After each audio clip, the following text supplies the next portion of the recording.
that time. Time for Miracles in the Prophetic.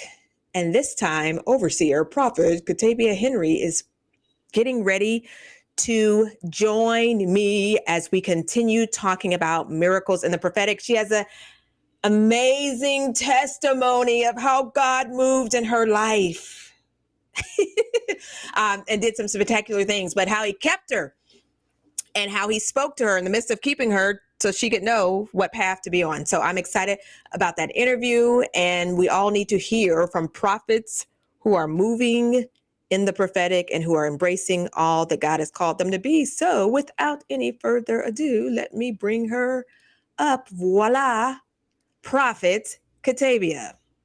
Hello, hello, hello. Hello, hello, hello. That's your greeting all the time. I feel like I have to sing back to you. At least I can sing on key a little so we can make it work.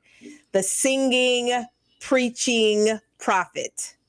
So let me say, how are you? She's also our overseer at GICMP Ministries. That's why it says overseer prophet Katabia. You know, we did all that, said it last year, so we're installing this year. So God is good. So how are you doing? Doing okay? I'm doing well. I'm doing well. How are you? I'm doing well as well. God is good. You look well. Oh, thank you. I got my makeup on today. I was able to get my makeup done. I think it was Cameron at Makeup Craze. So it's all good.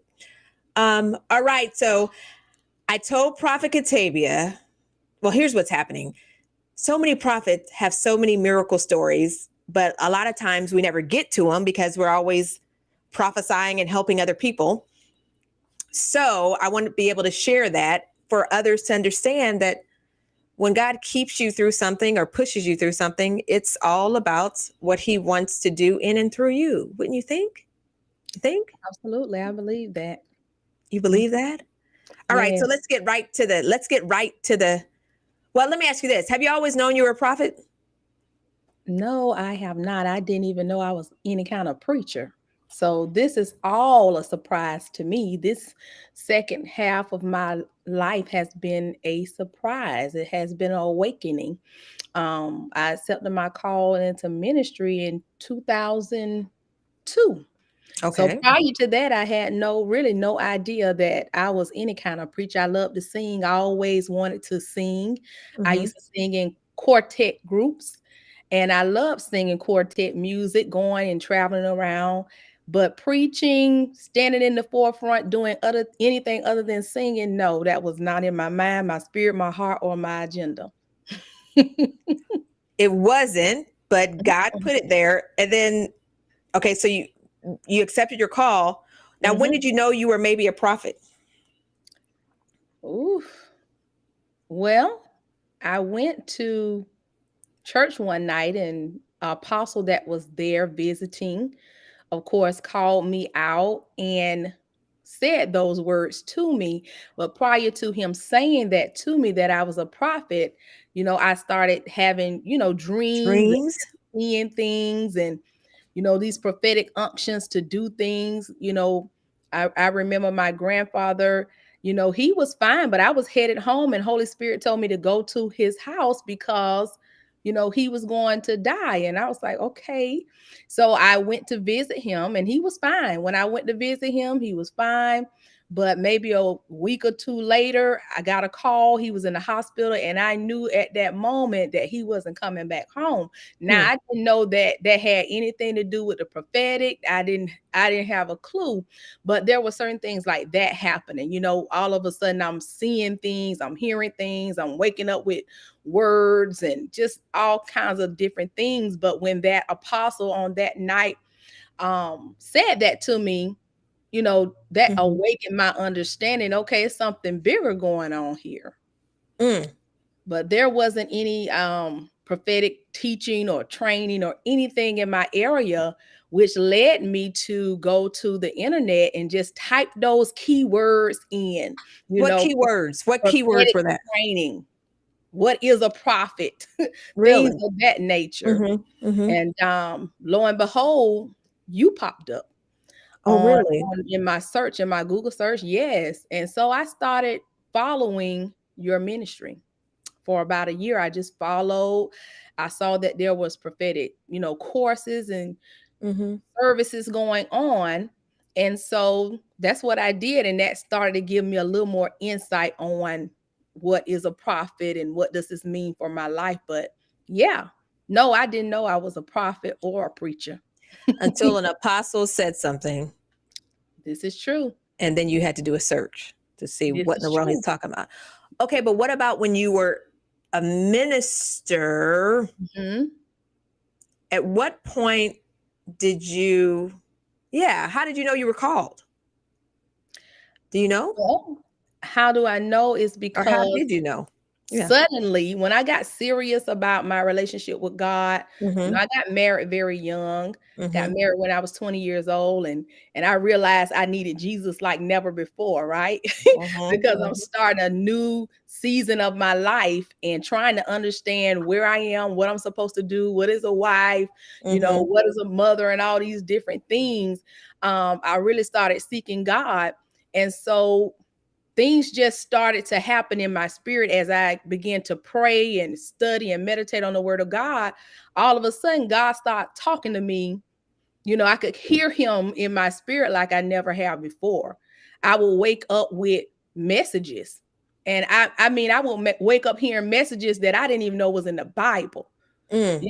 So I would have to go and research in the Bible to see what was in what I was hearing. Was it Right. true? So it was See, that those sounds types of things prophetic to me. That's prophetic, but go ahead. See, things like that started happening. I would tell my mom all of my sentences beginning to start with God told me, God said to me.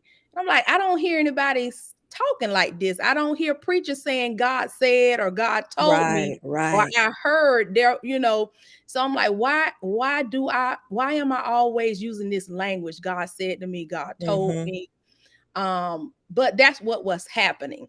All of a sudden, he was just talking to me, just giving me scriptures, and I was sharing it with my mom. Like, you know what God told me? It was kind of weird. I was excited because God was just talking to me, and I But didn't really think it was deeper than that. I really thought everybody was having this experience. I thought, oh, this is how the people that pray. This is what goes on with the people that really get serious with God. He just start just talking and give you, revelation of the word. then you found out he's not doing like that to everybody. All right. No. So it makes perfect sense to me. But tell me, when did you have, okay, take us on the journey when you had the accident. And God saved your life, all that kind of stuff. Where were you in the midst of your prophetic journey? Ooh, I Or were was you in the midst of still, your prophetic journey? I was not in the midst of my prophetic journey. I think my prophetic journey was really about to begin. Okay. I think I've always, of course, now that I know, I Right. realize that I've always been on a prophetic journey. Yes. In my life from childhood, I realized things that happened to me, even in school and all of that, all the pieces start to come together of why my life looked the way that it did. But several years ago, I was probably maybe 10 years into ministry. And actually, the Lord was speaking to me about doing conferences and things of that nature. And I had never been to a conference. So I'm trying to figure out you want me to do what? So just stuff like that. But in the midst of that, several years ago, I had a single car accident on my way to work. I worked at a prison, which I think is also very prophetic. He put me in boot camp training at a male prison in 2002. I got my ministerial license. I received it in 2002, and I went to work at a prison in 2002. Mm, And so yes, mm. I was trained at the prison in the realm of the spirit, and mentally and spiritually, and all those things were challenged when I worked at the I'm prison. sure. Yes, I didn't even understand that. I'm like, how did I end up at a prison? But then later on, I realized I was in a boot camp. I was in a training that God had me in for my ministry and my prophetic ministry as well, because he spoke to me a lot at the prison. I was giving prophetic words to the inmates. I Inmates. was having dreams about different ones, all types of stuff like that. he was showing me things about them, and people getting saved. All kinds of stuff was happening while I was working at the prison, and I wasn't even like trying to do it. I Right. wasn't trying to do it. It just was happening. But nevertheless, I was on my way to work several years ago while I was working at the prison, probably 2010, 11, something like that. And I had a single car accident. My tire went flat. I flipped several times, went into the bushes, into the trees over there on the other side of the road, landed. Mm. And when I landed and came to myself, I felt the blood just coming down, streaming down my face. Blood was just coming down. My hair was in my face, in my eyes. I couldn't see, and I didn't have the strength or the wherewithal to even move the hair out of my face. That's how, in pain I was. That's how traumatized I was. I literally could not do it. Mm. But as I was sitting there, all of a sudden I began to hear music. I Mm. began to hear this song that Pastor Donnie McClurkin sings, I call you holy, your name is holy, you are so holy to me. And that song just began to play in my spirit. I'm telling you, it sounded just like the radio was on in the car. So while the song was going through my spirit, I was able to make decisions. I was able to decide how I'm going to get out the car. And I was, able to just climb out of the back. The song is still playing. I hear the music. I hear it. I'm getting out of the back seat of the car. I'm climbing up the hill because I'm down a hill in the trees. So I'm climbing up the hill with one hand, and I'm still hearing the music. I'm hearing the music. The hair is in my face. The blood still streaming down. I know something is wrong with my arm. I don't know what it is, but I can't really move it. I'm just hurting. So when I got to the top of the hill on the side of the road, I sat there and I continued to hear the music. Now I'm not crying. Right. I'm not screaming. I'm not yelling. I'm like in total calmness. I wasn't even in shock. I was just hearing the melody of that song and the words of that song just going over and over and over. And I said, okay, God, I'm here. Send me some help. And it probably was, I'm telling you, 5 minutes that somebody came driving. And this is like 8:00 in the morning. I'm on the way to work. So, Wow. there's not a lot of people out on the back roads where I lived. But here comes a car, and I lifted up my good arm, and he saw me and came back to help me. Now I'm gonna But tell you're you sitting on the you're sitting on the side of the road. sitting on the side of the road. I had to get out of the car because the way that road is, if I didn't get out, it would have been a minute probably for somebody to look down there and saw that it's a car in the trees down there. So I had to get out of the car. But he saw me. I lifted up my hands. He passed me by. He must have looked in his rear view. He saw me and he came back. But the thing about it, God is so good. He's amazing how he does things. This guy that came back to help me, he turned out to be my mother-in-law's friend who she travels with every day. My mother-in-law travels with she was traveling at that time with a woman who was her friend to work every day. They were what do you call it, Apostle? They travel together every day. Like doing a carpool? Like a carpool, yes. Okay. They carpool together weekly and to work. This guy ended up being that woman's, my mother-in-law friend's husband. I said, That's what are amazing. the odds of that? Right. That you're here to help me. So he came and he helped me. He called the police and all that kind of stuff. And I actually had to be life flighted. And another prophetic thing is that prior week, this is a true story. I know it's true because I'm going, what? I was in training with the other officers. We were in our annual training, and we began to talk about, because we were doing our CPR class. So we began to talk about, I wonder how much it costs to get on those air flight helicopters and blah blah blah. We just talking about it, and oh my goodness, little did I know I was gonna find out. Oh my goodness. I was gonna find out what it felt like to be on a helicopter, and the cost and all of that. So I had to get transported to the hospital by helicopter. But And my arm ended up being out of the socket. I had to wear the sling. I had to get stitches in my forehead. And I was bruised all over. That sounds rough. Oh, it was. I didn't even know how hurt I was because that's how tight I believe the Lord was holding me. I didn't even realize how bruised and battered that I was. So And when did you know that something when did you know a miracle had happened or that something supernatural had happened? oh, I knew it then. I Okay. knew it then. I also knew it, once I got home, because I came home later that evening after they put my arm back in place Mm-hmm. and put my arm in a sling and, gave me medicine and sewed me up and all of this. So I knew that God had stepped in because of just how it happened. And yet I still haven't cried. I haven't done the things that people who are injured and who have Mm-hmm. been through some traumatic. Mm-hmm. I haven't done any of that yet. Like, I didn't have to have medicine when they put my arm back in place. Like, What? just things that I was praying the whole time, just in my spirit, just Mm-hmm. asking the Lord to help me, just help me, Mm-hmm. just help me. I couldn't say it, but I Mm-hmm. was thinking it. And Mm-hmm. that's what I did. And that's what he did. So everything they did without medicine to me.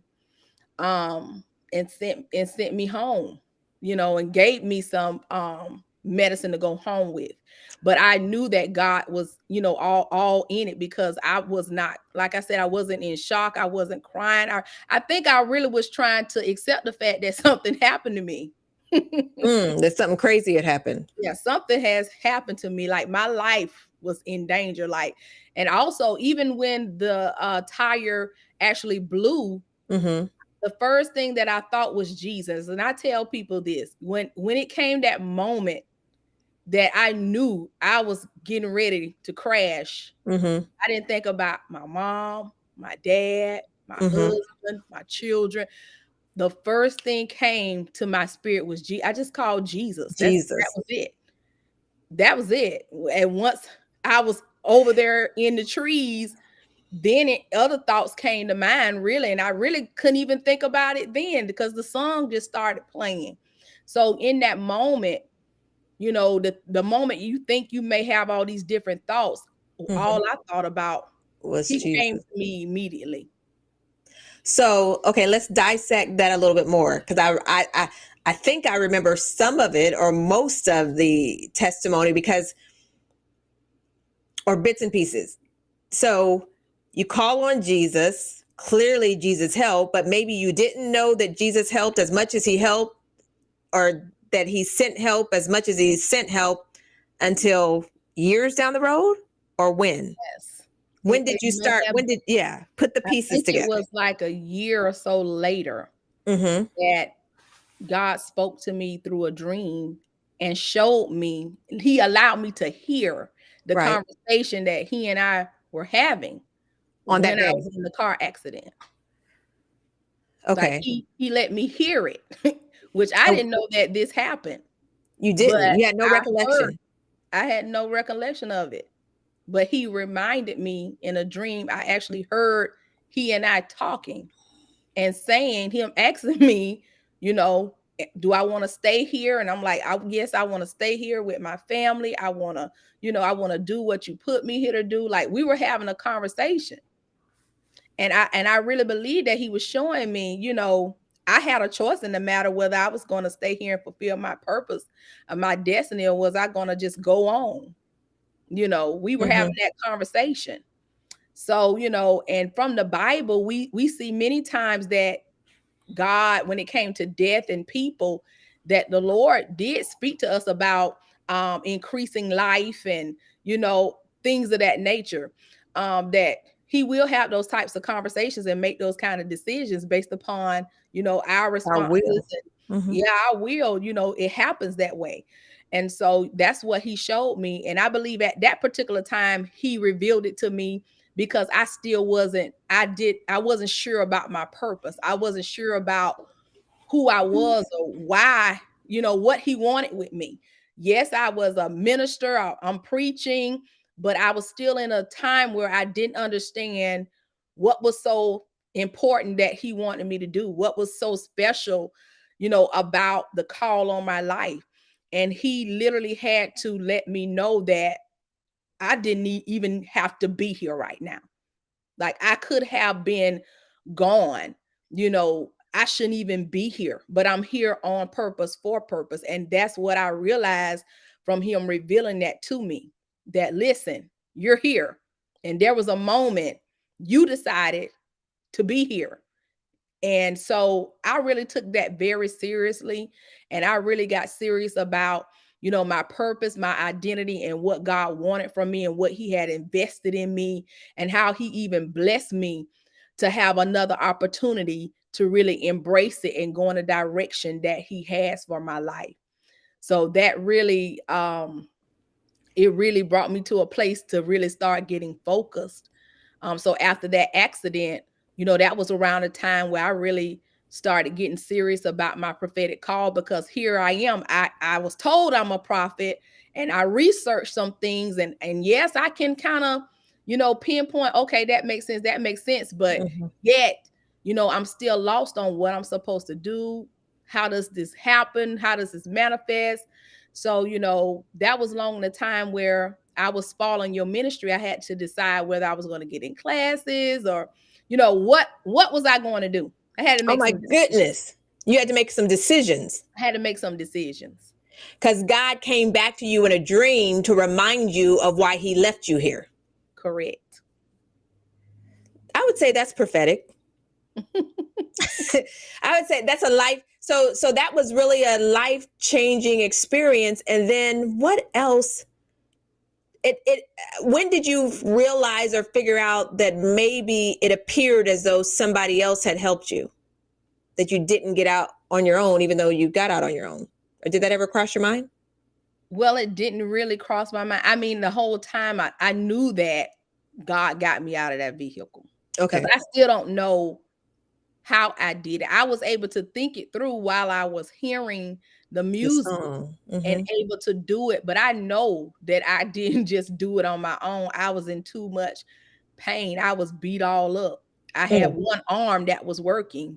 So I can't even tell you really how all that went. I really can't.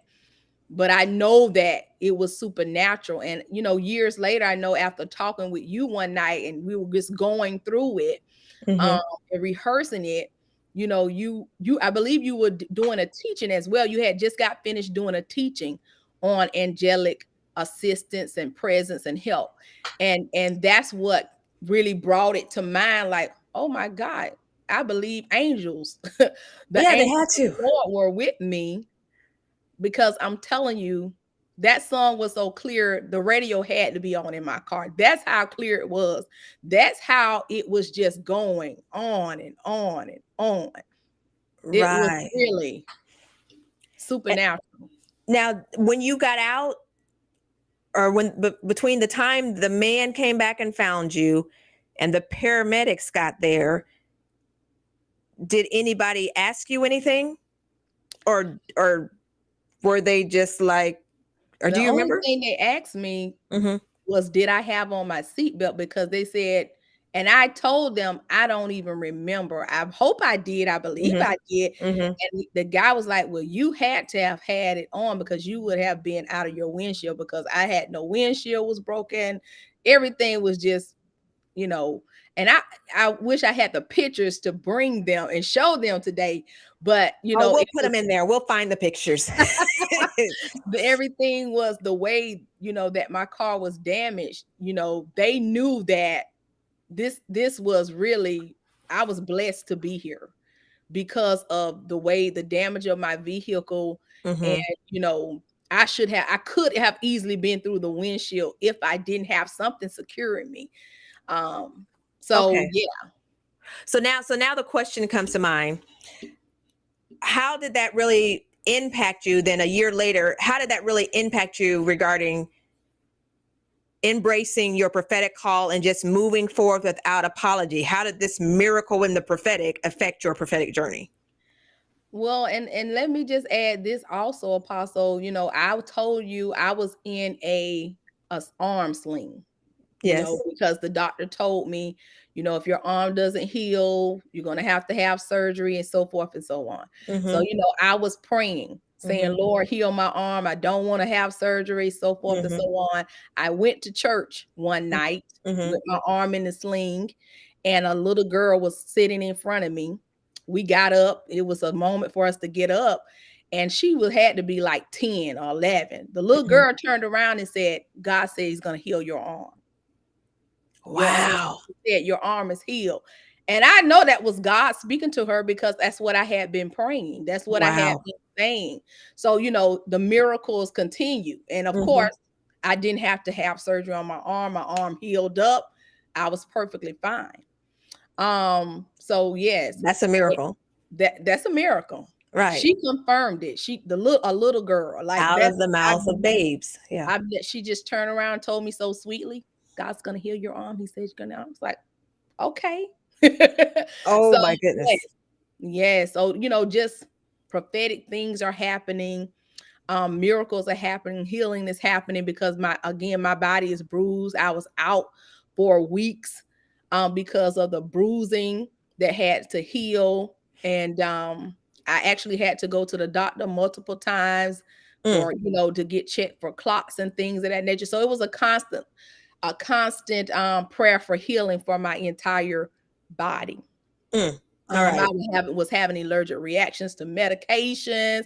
It also almost turned into a warfare after the accident. I don't Really? know. So it seems like the warfare after the accident was a little bit stronger than the actual accident, just Accident. because of I'm trying to heal and recover now, but yet I'm getting wrong medication. I'm allergic to things. My body is kind of like rejecting stuff. I'm taking tests. And so it took me to constantly just pray and believe God and trust God for my total healing. But to answer your question, that did put me on course to really seek God as to who I am and my prophetic mantle and what does it all mean. I mean, when you have those moments, those situations in your life, Mm-hmm. you have to stop and say, what am I doing with my life? What does God want from me? And I believe as prophets, we have these moments in our life all the time. When I was young, and there were young men at my school trying to rape me. And, I had bullies in school that was constantly, attacking me, meeting me down the hall. And I'm like, what is going on in my Right. life? Who am I? What's going on? And that just went on for years and years. But so I think that we have moments in our life, all through our life, that God is trying to get our attention so that we can begin to ask questions about who we are and what we're supposed to be doing. That those moments happen in our life so we can stop what we're doing and really seek him for the direction of our life. And so after that accident, and after he revealed to me that I really shouldn't be here, but I was here on purpose for purpose, I was here because I had a desire to be here, and there was a will and a purpose for my life. I really got serious about seeking God for my purpose and my destination. So, I'm glad that he connected me with the right person. You know, I'm sure anybody who knows me knows that you are, my apostle, have been for years now, Mm-hmm. but it was the Lord's doing. Right. And how did you, I mean, how did you know it was, well, we know it's the Lord's doing, but how would you describe the Lord's doing to other people, other prophets who may be still trying to figure out whether they need to be with an apostle, whether they need to connect to prophetic training education? How can they determine if it's the Lord's doing, or what did that look like for you? Well, I know one of your famous sayings is you don't know what you don't know. Correct. And when you don't know, you don't know. And God will connect you with the right person. And, also, I've heard you say this on numerous occasions as well. When the student is ready, the teacher will appear. Mm-hmm. And so I believe that's what happened to me. I was ready to be taught. Mm-hmm. Many people are not ready to be taught. You know, Many people who say, I want to do this, I want to do that, but they really have not positioned themselves mentally, emotionally, spiritually, to be in a place to be sent their teacher, or to recognize their teacher, or to desire to be taught. So I believe that's what happened to me when I had the revelation. God revealed to me, that I was here on purpose, for purpose. And I began to seek for that purpose. The teacher appeared. And so when you appeared, I started following you. One of your courses, your prophetic courses that you teach, is the making is in the chasing. Chasing, yep. It's in the chasing. So I chased you, even though you didn't have a clue who I was. I didn't. I don't think.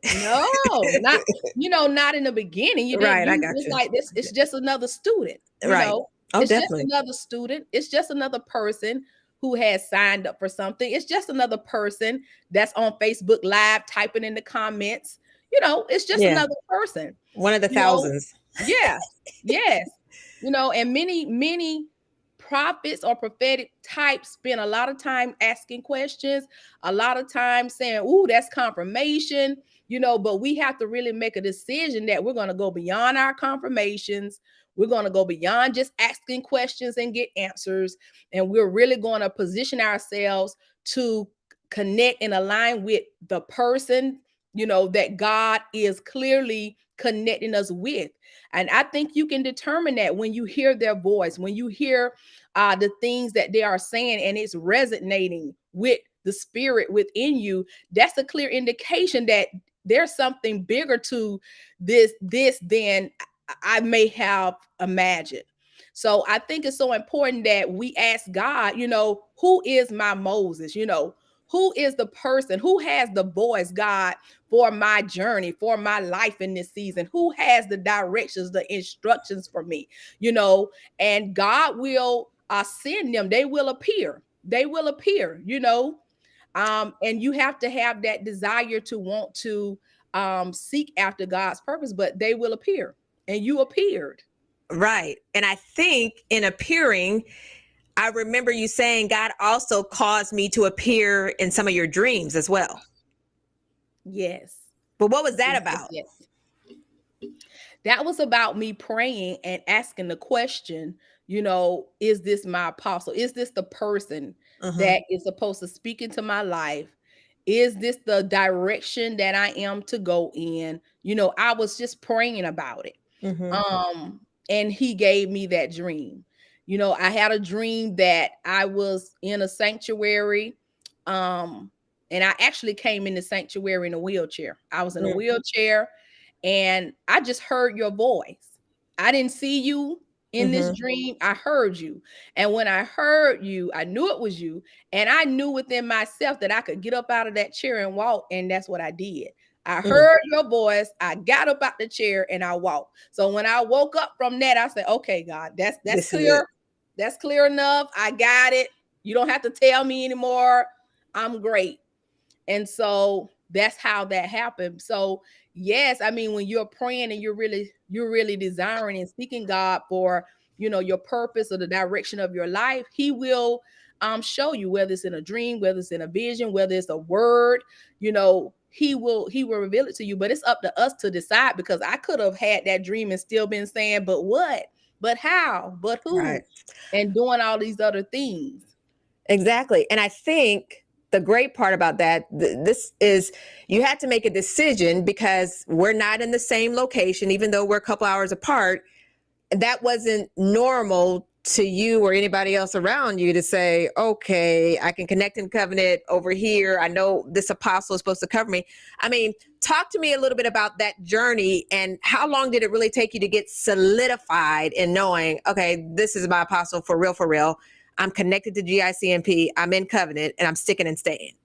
That's a whole bunch of questions though, huh? But go ahead. I mean, at the end of the day, it's really about our faith. It takes faith. He said, the just shall live by faith. We walk by our faith and not by sight. So no matter how hard, we want to see certain things, it's going to take us to operate in faith to really see the manifestation of what God is doing. And so I had to come to grips with the fact and just get in a place of faith. Okay, I believe, based upon what you've already shown me, that this is the person that I'm supposed to be coming into connection with. This is the place that I'm supposed to be going to learn, to train.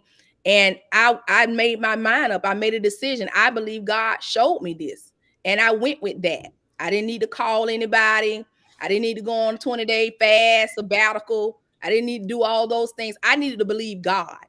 I needed to believe God. And, if I somehow, I believe God, if I'm somehow in error, he's going to show me, because I really want to be in his will. Right. So, that's just kind of how I function. If I've gone off track thinking I'm obeying God, I believe God loves me enough to pull me and say, hey, you went the wrong way. But I know you went that way because you thought that's what I told you to do. I mean, it really comes down to our faith and being willing to step out on the water like Peter did when you hear Jesus saying, come. Lord, if it's you, bid me to come. And many of us are asking that question or saying that. And then he says, come, then we step back, and we don't step out in faith. And so, that's really what solidified it for me. It was my faith. It was my faith, and what he had shown me. And in spite of what I hadn't seen around me, I just made a decision that I'm going to move in faith, and I'm just going to see what God you're going to do. I'm just going to move in faith. And I'm glad that I did. I'm glad that you did too. I was going to say, so look, and you doing okay over there? The computer's not going to go out on us, sorry. Is it? Oh my goodness. I'm doing well. Okay, very good, very good. So, because I got another question, I got another question. Then we're almost done. Okay, so you're glad that you did. What do you feel has been the most beneficial part of being in a company of prophets, or being around, or how has God, I don't know, how has he manifested in your life after saying yes, moving forth after this accident, and saying, okay, I'm about to really purpose myself to walk in purpose?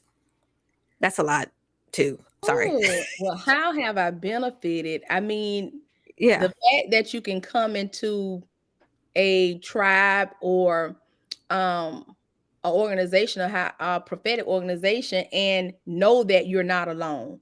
Know that there are other people who are on similar journeys as you. Know that you're not crazy. Know that all the things that have been happening to you from your childhood, that it wasn't an isolated incident. This is a lifestyle, of a prophet. So just being around other people from everywhere, all over the nation, and being able to, see that you have people that you can relate to and that can relate to you, and that you're not crazy when you said, I heard God, or God said to me, or I had a dream and I saw this. And, nobody's looking at you funny, but everybody, understands what it is to dream and to have visions, and, to hear from God in different ways. Prophets have so many ways that God tells us things. We watch movies and it's just prophetic. It's we done got all of the prophetic juices out of a movie. We done got all the prophetic things. If we look at a tree, there's a word. Everywhere we look, it's a word. It's a word. It's a word. Right. Others may not understand that. So I think, I know that has benefited me to be in a company of prophets, and even in a prophetic school or institute, to be able to be around people that are like me, that I could learn from, grow from, be encouraged by, and with. Like, that's a blessing. It is. And I think you notice this, or this. You know about the importance of the apostolic prophetic union, when apostles and prophets walk together. But can you speak towards what that's been like for you? Or I mean, we talk sometimes about impartation, but how sometimes you have to just get stuff because you got to be around the person. But do you recognize the difference, and do you see or how would you explain that to somebody who's like, that doesn't matter? Oh my goodness, that's a loaded question. Loaded question. But I mean, it's very beneficial to have, an apostle in your life, someone, when you partner together, that can help give you guidance, instruction, that can, you can glean from. There's so much that, prophets and apostles can do together. We see it biblically, how they walk together and how they function together. But I think it's just so important to have, an apostle in your life. so that you can grow from their teaching, so that they can keep you, they can keep you on the path that you need to be on, and so forth. You can share with them what God is showing you concerning what he's doing, even with them. So it's a partnership. It's a partnership. It's a valuable partnership. And, I know that every apostle is not going to be a spiritual father, may not be a spiritual mother to you, but whatever capacity that apostle plays in your life, even if it's collaboration and partnership, it's so important. It's just vital. It's vital. Vital, vital, vital, huh? Vital, vital, vital. All right. What else would you add? Is there anything else you would add to those who are on the fence or trying to make a decision? Should I connect with an apostle? Should I move forth in prophetic education, or do I sit and keep dreaming and never moving? Oh my goodness. I mean, you need to move. You need to move because, apostle and prophetic education is going to give you language. It's going to give you language to your life. I had no language. I had no understanding of really what was happening and the bigness of the prophetic call, prophetic responsibility. You need to get prophetic education, prophetic training. You need to be around other prophets. You need to go down the path that God is leading you, because he knows what he's doing with your life. God, I don't believe, has called prophets at all times to be lone rangers, to be by ourselves, to be in a cave. We got to come out of the caves, get in position, get connected to the people, the organization that God has called us to, the places that God has called us to, so that we can continue to move forward in our mantle, in our assignment. And I know, Apostle, you are a marketplace prophet as well. So there are so many facets to the prophetic, to the apostolic, that God has revealed to those. He has revealed to some these different facets, these different revelations of how deep the apostolic and prophetic is, and we got to get out so we won't be stuck in our bottles. If I would have stayed here, I'm from a small town, Monticello, yes, Florida. Yes. I live in Tallahassee now, but there were some things I just didn't hear about. I wasn't exposed to. I never saw it. And so, it's so important to be exposed. Yeah. To be exposed. And when I went to, GICMP and got connected with Apostle and, the other prophets, I found out that I was a little fish in a huge, huge ocean. Right. Right. I think that's how it is for lots of people when they first come. Oh my goodness, or they first connect. It's like, oh my goodness, look at all these prophetic voices, prophetic vessels who can just operate in it. And it's a lifestyle. Wouldn't you say it's a lifestyle? It's definitely a lifestyle. It's definitely a lifestyle. You can't make this stuff up. The way that prophets live is just so is unorthodox. Unique, right. It's very peculiar. It's very unique. It's very unorthodox. And even we can see that in the Bible. And that's how it is even in the 21st century. Prophets are doing things that just don't make sense to, everybody or anybody. So, it's a lifestyle. So it's so important. And even it's just wonderful to be connected to other prophets and apostles, and so that you can continue to grow and stretch in your mantle. Stretch. Yeah. That's key. That's key. That's key. Yeah. All right. Anything else? Anything else you feel like you want to say there to anybody watching? Or I might just have you. Yeah. I was like, maybe I should have you pray. Come forth. Go forth. Come forth. I mean, that's the most important thing. Don't get stuck. Don't be stagnant. It's time to make a decision. It's time to move forward so that you can really begin to become and be who God has, created you to be. I'm thankful for the accident. I'm not happy that it happened to me, but I'm glad that it happened for me, because I still could be in a place where I'm wandering in the wilderness of my life and not fulfilling God's purpose for my life. I could still be in a place where I'm asking more questions instead of walking out answers. So I'm in a season, I'm in a place in my life where I see the manifestation of God in my life. I'm walking out answers, I'm fulfilling purpose, I'm fulfilling assignments versus being in a place where I was just asking questions, where I was just standing still, where I was just looking around, where I was just wandering and wondering. So this is a time I would encourage you and admonish you that when God speaks to you about whomever, whatever concerning your journey, concerning your prophetic destiny and purpose, that you begin to make a decision. It's amazing how, we as prophets can be the most indecisive people, but yet we have a lot of revelation for others. We can tell someone else, what God is saying and where to go and what to do, but we can be very indecisive. So I prophesy a settling over your mind, a settling over your spirit, a settling over your emotions, that you will be able to make decisions in this season of your life, that you will be able to move forward in your divine purpose and in your divine assignment. I prophesy that your teacher shall appear as you prepare yourself, posture yourself, and position yourself to be taught. Position yourself for the mantle that God has placed for your life. This is your time to come forth. This is your time to walk in the assignment that God has purposed for your life. So come forth. Come forth. This is your season. This is your time. Hallelujah. It really is. Hallelujah. That's good. That's good. That's good. Okay, I got one more thing. Then I'll really be done. One more thing. Do you remember when you took the PAQ?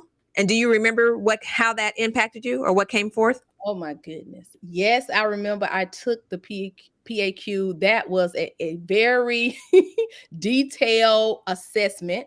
Mm-hmm. And yes, it was very confirmational and brought enlightenment to me. Mm-hmm. When I took the PAQ, it said that I was a pastoral prophet, which I knew that. I knew that. I kind of believed that. And then, you and I, of course, had talked about it, and the assessment verified it, confirmed it. And so, that's just how good that assessment is. But yes, I remember that. I love that. I was thankful for that confirmation about my mantle.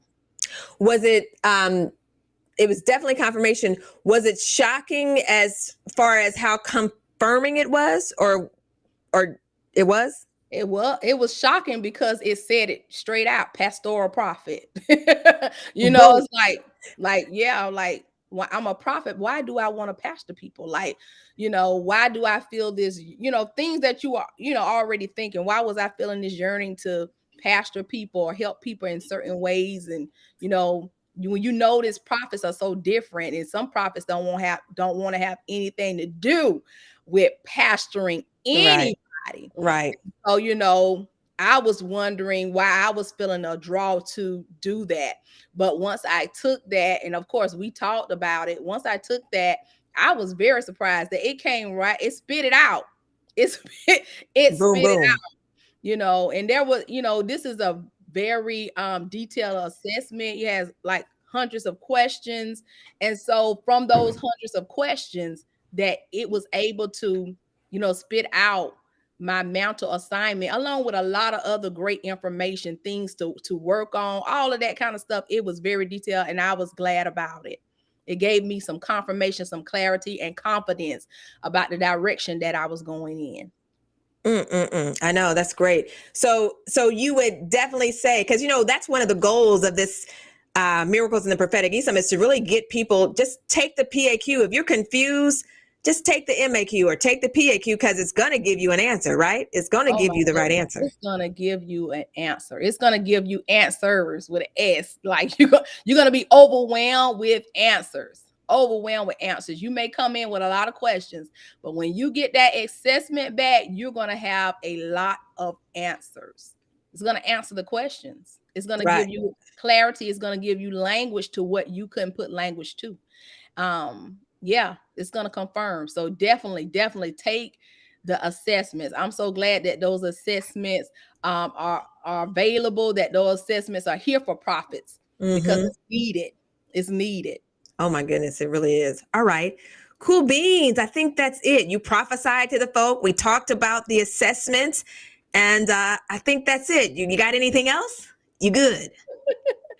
I think I'm good. I just want to encourage the prophets. I'm so excited about this season and this time that we're in. And I think it's the earth is ripe for the prophets. Like, this is the time where prophets should be speaking. This is the time that your message has a platform. Somebody needs to hear what God is saying to you, through you. God wants to use you. And so this is the perfect season. This is the time for you to get posture and position in the right place so that you can begin to confidently go forward. This is the time. People need to hear what God is saying. People want to hear. They want to hear what God is saying. So yes, I mean, I'm just excited. I'm excited about this time that we're in. Yes, so am I. All right. Prophet Overseer Katabia Henry, thank you so much. Appreciate you and everything that you contribute to what even I'm doing. And it's good. Thank you for sharing that miracle testimony.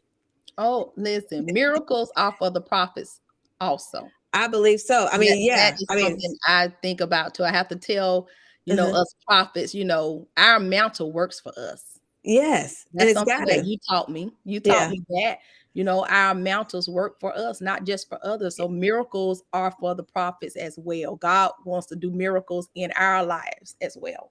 He really does. That's it. And that's what, folks, that's what we want you to remember, even as you're going through this.